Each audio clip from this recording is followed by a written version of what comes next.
All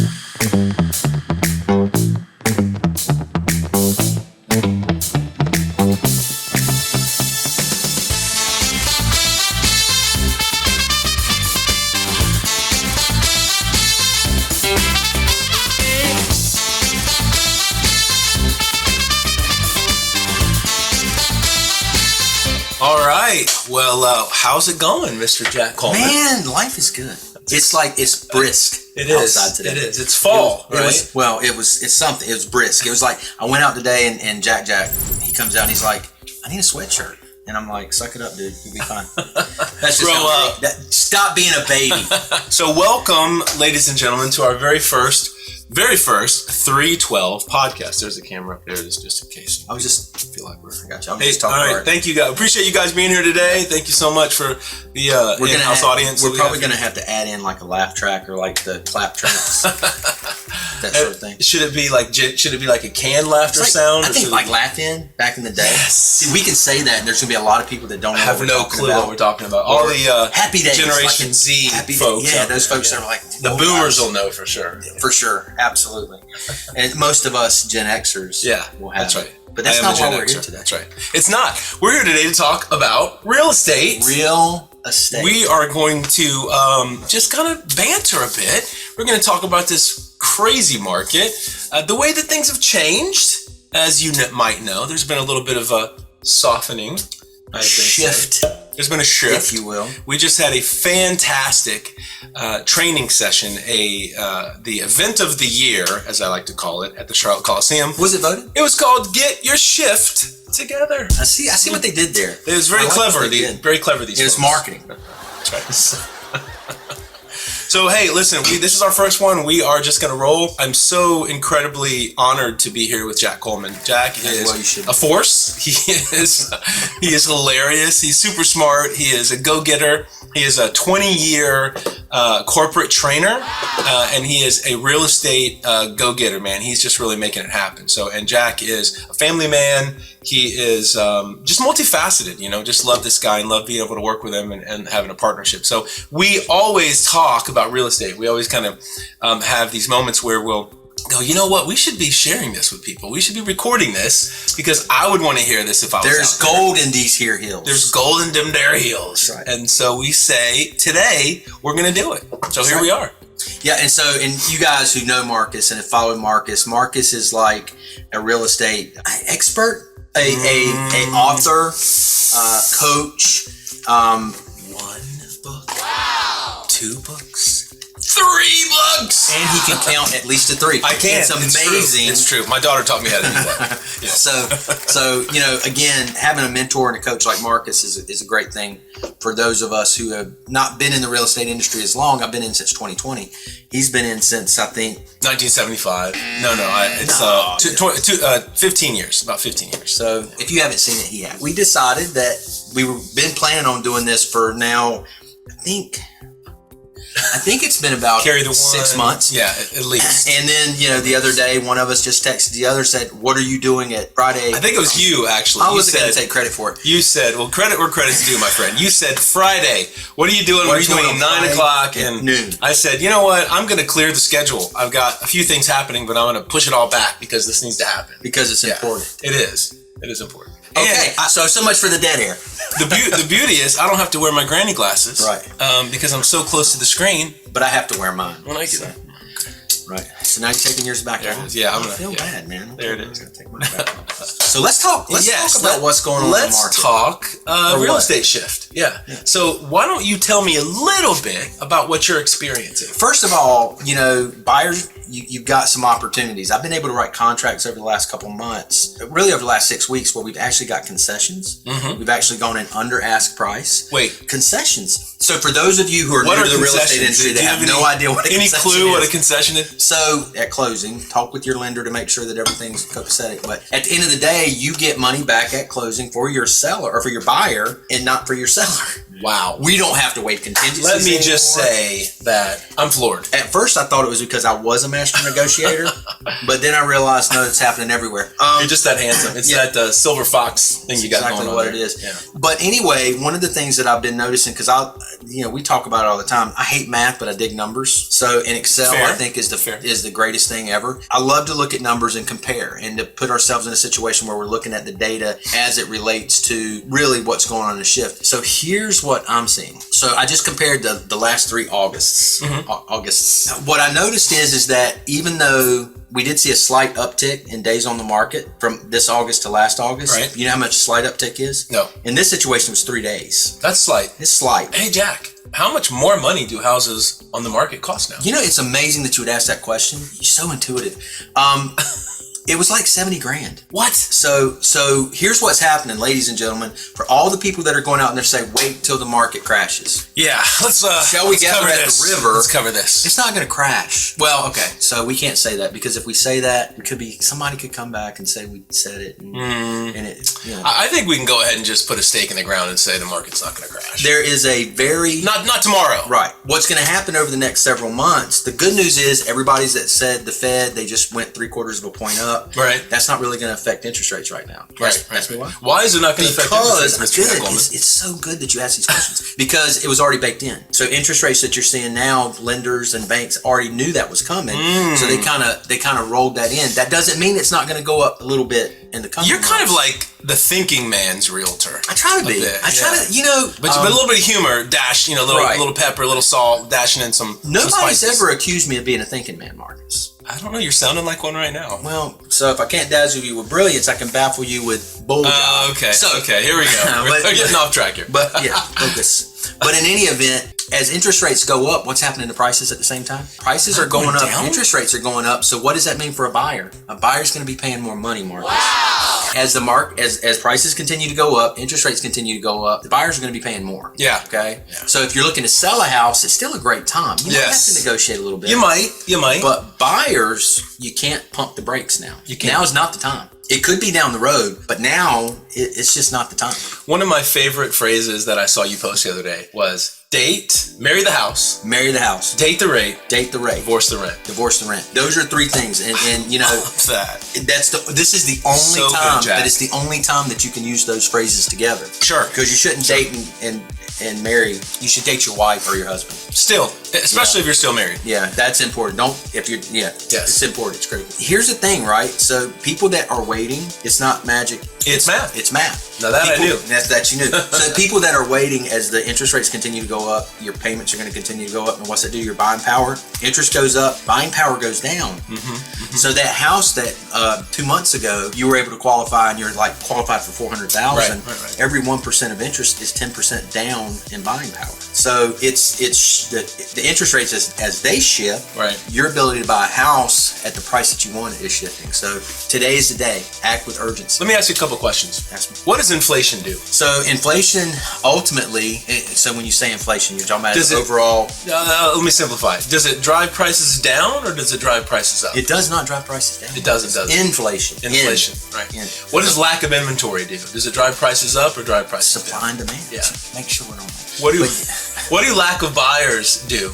It's all drive prices up or drive prices? Everything. So let me ask you this: where do you think people are getting the market is crap? I know that doomsayers sell, right? Like people want to hear that things are for some reason, I don't know why, but if something's going well, if a business is doing well, if you're doing well in your life, it's like ho hum, people yawn, right? I mean, not that they're not grateful. I mean, everybody's got their thing, right? But most people, the sensationalism, the doomsday, the people who the sky is falling, the chicken littles, the people flock to that stuff. It's like human nature, right? So they want to talk about how the market is crashing, but where do you think that they are building their foundation for this argument? So I think it's a tough call. So to your point, all media is if it bleeds, it leads, right? So anytime that you can create excitement, I'm gonna have to remember that. Yeah. Anytime you create excitement, you go on social media and everything else. Everybody's got opinions. So I think what ends up happening is people are watching the news. They're seeing things coming out. People are saying, "Oh, this is just like 2008," because those of us in our age range that were in our 20s and 30s. Right. How old was I in 2008? Yeah, I was in my 30s. Okay. I told you, I like numbers, but I hate math. So, when you go through that, that's the last thing people remember from a recession, right? Right. So they're seeing all this thing about a recession, and they're like, well, obviously prices are going to come down on houses. Right. You ready for some more numbers? I'm ready. In the last 5 recessions since 1980, I was 5. Marcus was older. I was 5. Just a bit. So there's only been 2 of the recessions that saw a price deflation, which is the opposite of inflation, a price deflation on housing. Okay. 2008. I'm tracking with you. Yep. 2008. Okay. Where it dropped dramatically, right? Yeah. But, the lending mortgage side of the business is what really drove that down. Right. So it was one of the precipitating factors. The other one was like 1980. Do you know how much the housing dropped in 1980? Yes. 12%. Guess again. 20%. It's like 0.03 or 0.3. It's somewhere. It was flat. Oh my gosh. So it was negative, so they had to say it was negative, but the number was flat. So what does that tell us about the value of homes over time? Yes. They're going to continue to, as Matthew McConaughey would say, they're going to go all up in the ether up there, man. Yeah. They're going to keep moving up. See, that's pretty good, bro. Wow. I tried a little Texas whistling, but. Again, you talk about real estate, you talk about economic drivers and economic factors. I kind of got off the topic there, but where are they seeing this? It's everywhere. So people are looking at their past experiences, and that's what they're expecting. They see the news. Right. Every other article in the news is the housing market's going to crash. For every 10 experts that are saying we're not going to see a housing crash per se, you've got that one guy that writes for Rolling Stone magazine that goes out there and says the market's definitely going to crash. Here's why. Right. So everybody points to that one article and says, well, it's got to be true. Right. That's the exciting one. That's the juicy morsel to share if it bleeds, with those in your... If it bleeds, it leads. I like that. Fantastic. Wow. So unless you're talking about if you're selling the house, if you're doing a listing, right? This is a tip. This is a coaching tip for all of our real estate. Guys, listen up. Take your pen and pad. Take it out. Okay, I'm going to wait on this. Okay. Right. So if something's bled in the house, probably shouldn't lead on your listing. Just a little advice from me to you. That might be a gold nugget right there. I don't know if anybody... What would you do with that information? Well, so Marcus, it's not a material fact. It's not. So I'm learning so much today. It's not a material fact, so you don't necessarily have to disclose it. It's like, is a house haunted? Right. It's not a material fact. If somebody asks you directly and you have knowledge, if somebody asks you, if you don't answer them, that's a lie, and God doesn't like liars. Neither does the Real Estate Commission. The Real Estate Commission, more impactful to what we do right now. Not really. That wasn't the right thing to say. You're close. To affect your mind. So, Marcus, when you are talking to the customers and clients, and they're coming in and they're saying, hey, what do you see the market doing in 5 years? Or over the next several months? Or how's the market? What do you say? So, it's interesting. I obviously have done a lot of research on real estate, even in the past, 40, 50 years. I like to set you up so that we can have the excitement of the, surprise. But what I tell people is if you really look and do any studying on real estate, and everybody talks about this, long-term investments are really where you want to put your money. And you can decide if you're going to build generational wealth. You can decide to do that through the S&P 500. There's a lot of options, 401ks, right? All the stocks and bonds and mutual assets and Roth IRAs and all that. Real estate has consistently, even with 2008, and what's interesting about 2008 is if you take away that crash altogether, you take away the impact of 2008, you take away the nosedive of the values, and you look at the overall trending over the last 50 years, our pricing, it got a little higher than it should have been based on supply and demand. Right. But our pricing was exactly where it should have been had everything continued to go along the line that history took it from the previous 50 years. So I tell people, and I have several closings. I just last week. I have another one coming up for buyers, and I typically am a listing agent, but I've been working with a lot of buyers lately, and I love buyers. I love working with clients all over. A lot of them coming from, some of them coming from overseas. Right. A lot of them coming from the West Coast. They're leaving in droves and coming to our beautiful city: Fort Mill, Rock Hill, Indian Land, Lancaster in South Carolina, Charlotte, Pineville, Huntersville, Waxhaw, Weddington. So many beautiful areas, right? Within maybe a 40-mile radius, let's say, of Center City. So I tell people, you've got to make a decision at some point to invest in your future. And now there's never a better time to invest, because when's the best time to plant a tree? 20 years ago. That's right. When's the next best time? Right now.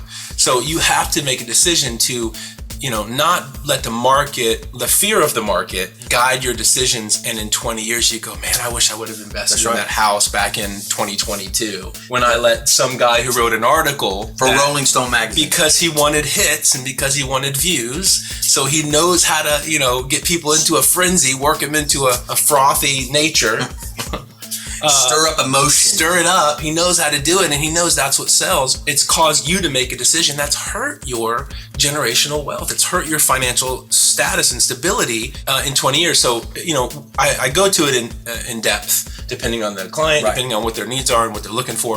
And even the last couple of deals, you know, I remember as a listing agent when I was getting 20, 30, 40, you know, 50 offers, and we went 10, 15% over market value. We were putting down $30,000, $40,000 in due diligence, which is the amount you lose if you decide to back out for any reason or no reason. The last several deals I've gotten, you know, I've gotten close to 7% under list price. Listen, when Rivka and I bought our house back in November, Rivka's my wife. She's amazing. When she watches this, I wanted to make sure we put that in there.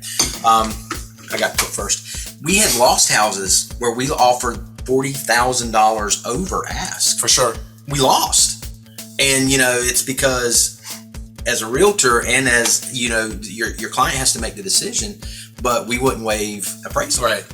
So we had somebody say, we appreciate the offer, but we're not going to waive appraisal. That's not happening there. Right, it's not. No. You know? Nor should it, really. It shouldn't have been. I had so many clients where I would say, listen, you guys, I had probably maybe 25% buyers and 75% sellers during the big, you know, selling market, right? And I would always tell them, listen, I have a little bit of a unique position for you guys because I can tell you on the listing side what I'm seeing win the deals. Right. But I'm not telling you to do, like, I'm going to tell you what I'm seeing is winning. Am I telling you to do this? Am I in good conscience able to tell my client, who my fiduciary responsibility is to waive appraisal, waive inspection, offer $30,000 in due diligence, and go 10% over list price? Can I do that in good conscience? I couldn't, and I didn't. But here's what I did. I said, this is what I'm seeing. It's unwise. I said this so many times. It's unwise to waive inspection. Amen. But guess what? All the buyers, every single buyer that I worked with, I got under contract and we closed. And, you know, I did it under those pretenses. I said, look, and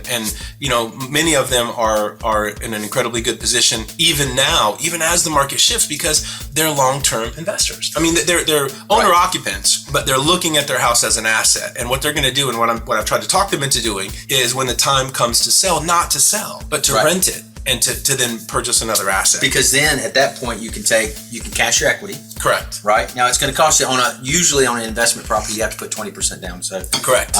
But I had the same conversation with a buyer that's right now, and as Marcus says, we'll work with whomever wants to buy a home, because at the end of the day, everybody needs a home. That's right. So we were especially renters. We were yeah, exactly. We'll talk about that in a minute too. We were talking about the price point that they were at. They weren't happy with what they were getting, right? Because it's tough, right? You know, houses that were maybe $125,000 4 years ago are $225,000 now. Yeah, it's a. I read this yesterday. It's a $600,000 house at a 6.2% interest rate. Now you have the same payment as a $370,000 house at a 2.6%. It's crazy interest rate. So yeah, it's nuts. But we were talking, and I told that client, I said, but marry the house. Date the rate, divorce the rent. Divorce the rent. But I told this client, I said, look, this isn't your forever home. Right. I said, so my advice as the realtor was, if you buy this home and you want to stay here for 3 to 5 years, do that. Throw as much money at the principal as you can. Right. That way you can cash the equity out, because it was located in Clover. Right. What do we know about the little suburbs in South Carolina? They're growing off the charts. Yeah, they because people want to live on the south side of the border for a myriad of reasons. But for sure. The things that we don't really want to talk about on live in Memorex. Not today. Maybe eventually. Yeah. But in any event, it was like, how do you grow generational wealth? Right. How do you put yourself in a position where 20 years from now, 30 years from now, you can look at retirement. Right. That's right. And you can say, you know, now's the time. Right. So it's a beautiful thing that way. You know, there's a lot of ways to skin a cat, right? And so we are incredibly excited and invested in real estate for obvious reasons. I mean, we're agents, but They're not making any more dirt. They're not. I mean, I'm reading this, or have read this absolutely incredible book. You guys, if you have never heard of this, I talked to one of my clients yesterday. He goes, my best man gave that to me at my wedding. I live by this book. I'm like, you got to read this. You know, so it's called The Psychology of Money by a guy named Morgan Housel.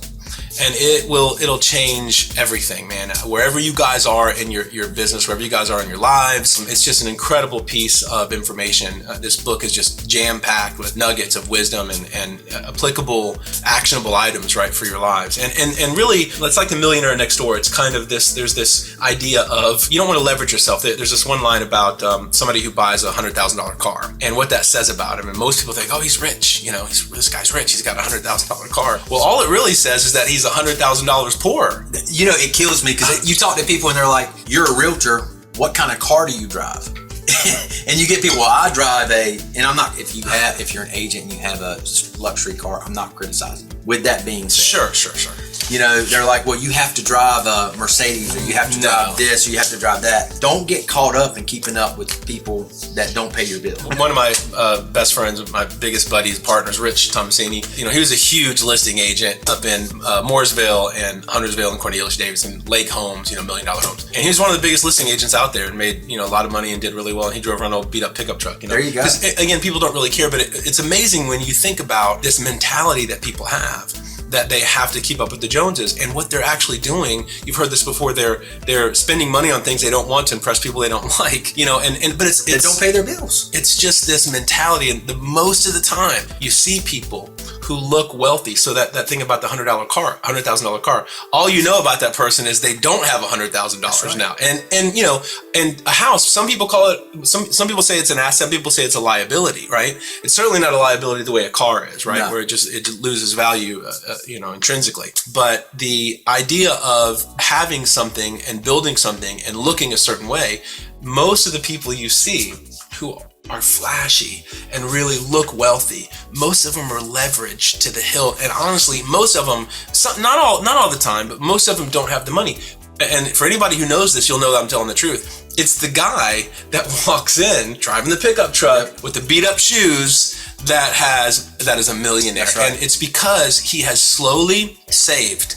He is every day, consistently over time. The guy might have made, this guy might have made, I don't know, $50,000 a year, which is an average income. Right. And yet he's a millionaire because over the years, he never, he wore the same pair of shoes, and because he didn't care what people thought. What he cared about is generational wealth. And this, I'm almost done. What's so interesting to me is what you're doing when you are keeping up with the Joneses and you're trying to be flashy and you're trying to impress people, or you're trying to do whatever it is. Maybe it's, childhood trauma. Who knows what the reason is, right? But and so some of it's not that it's not legitimate, but if it takes over your life and if you are allowing that to happen, you are actually giving up your generational wealth. You're trading your generational wealth for your family in order to look a certain way today. Don't do it, people. Don't go to the mall and just look at the lines in front of Louis Vuitton, in front of Gucci, in front of all these name brands. Y'all don't sue us. Gucci, Louis Vuitton. All right, it's okay. You guys got that? No. So we need to get waivers. Yeah.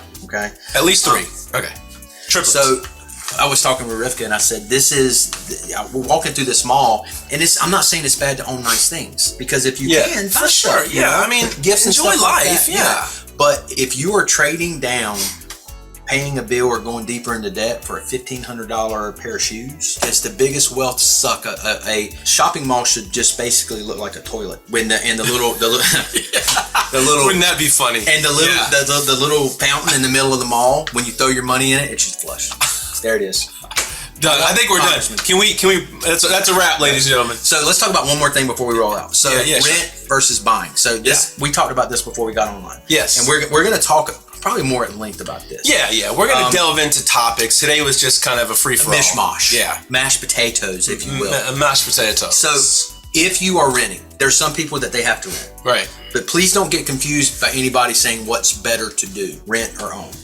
It 100% depends on your situation. Yeah. It's case by case, right? I mean, But if you're... But 99% of the time. Better to buy. And I'm going to tell you why. So that landlord that you're renting a house from, that landlord's mortgage, you're paying it. If you're not paying your mortgage, you're paying somebody else's. You're paying someone's mortgage. Someone's building equity in the house you're in. And it's either you or it's your landlord. And I promise that landlord's you're not paying his mortgage alone. Right. You're paying his mortgage. You're paying money for him to put in an escrow account to make repairs. You're paying the HOA. You're paying the HOA. Because there's cash taxes. flow. You're paying all that other stuff. And then he's got a profit. or it's not worth it. So that investor that's maybe paying $1,500 a month, that he's charging you $2,500 a month. We talk about generational wealth. Again, I understand that there's people out there that, you're in a situation where you have to rent. My wife and I were just in a situation not long ago when we moved back to the area where we were renting. It was what it was. Sure. But you have to have a plan if generational wealth is what you're talking about, and you understand money and you understand investing, nothing is going to accrue more value over the course of 30 years. Historically speaking. Right. Over the long term. The stock market's like over the last 30 years or 80 years or whatever is like an 8% growth. Yeah. Right? Yeah. But real estate it's like the little train that could. Yeah, I mean, it's real estate's, I think on average, even now, it's like 12, 15%. Which is and 30 in some cases, right? Over time, but it's you're always try to do that with the S&P, right? Try to do that. It's unlikely, especially if you have a real diversified portfolio. 3, 4, 5% returns make people happy. That's right, right? Over time, because it's compounding. That's the issue. So let us help you guys. Anybody who's interested in investing, give us a call. We'll talk to you about it to see where you are. Give Jack a call. This guy's an expert as well. I ran a property management division for a long time and understand that inside and out. We're definitely here to help anybody who wants to look at building generational wealth through home ownership. There are a lot of pitfalls, right? There's a lot of things that you can do wrong, and we know how to help you step over those landmines so you don't get your legs blown off. We can help guide you, and ultimately, I'll say that, and this is the last thing I'll say about this, and this is probably going to fly in the face of some conventional wisdom, but a lot of people say, pay off your house, right? I honestly, I think especially if you have a 3% interest rate, but even if you have a 6% interest rate, let that money work for you. Oh, Lord.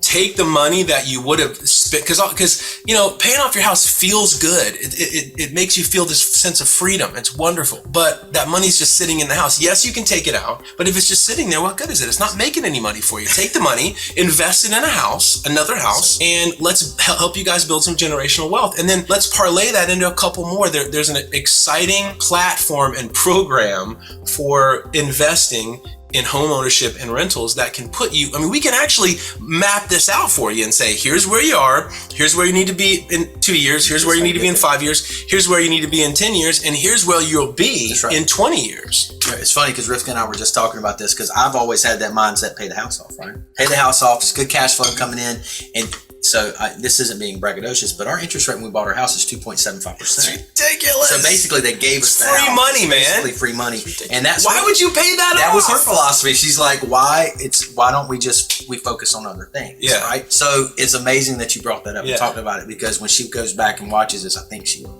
When she goes back and watches this or listens to it, she's gonna be like, see, Marcus understands it. Yeah. Marcus gets it. Rivka is a smart woman. She married you, so she has No, that's because I'm a great salesman. So those of you looking to sell your house, I'm a great salesman. He is that. Jack, this has been fun, man. I enjoyed it. Thank you so much for doing this. So here's what we need to do. Yes. So those are the people that are out there when you hear the podcast, because we're going to put this on podcast. 312 Podcast. It's called 312 Podcast. It is in conjunction with 312 Coaching that Jack and I are going to be launching. Very exciting. We'll talk more about that in coming podcasts, but it's going to be some good stuff. Absolutely. So if you see this on YouTube,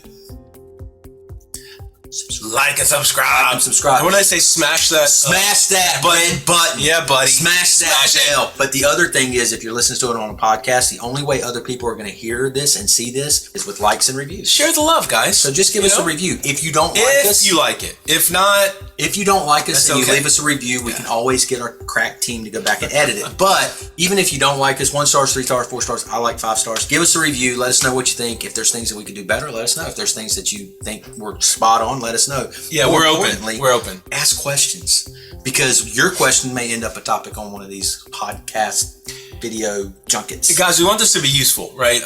We enjoy spending time together. We have fun, but we want this to be useful. So we want to know what you think, and we want to know that we're bringing value to you guys. So we want to make sure that we're hitting on topics that are important to you, ones you want to hear about. Things, if there's things that you like, let us know. If there are things you don't like, let us know. And if you're thinking about getting into the real estate industry and maybe you haven't even taken your test yet, haven't even taken the classes yet, call one of us. Let's talk about your next steps. Because real estate may not be the industry for you. That's right. The beginning of your career, you got to make sure you make all the right decisions and all the right moves early, because 100%. A bad move in the beginning can set you back. So, any event, brilliant. That's what I do. Hey, bye.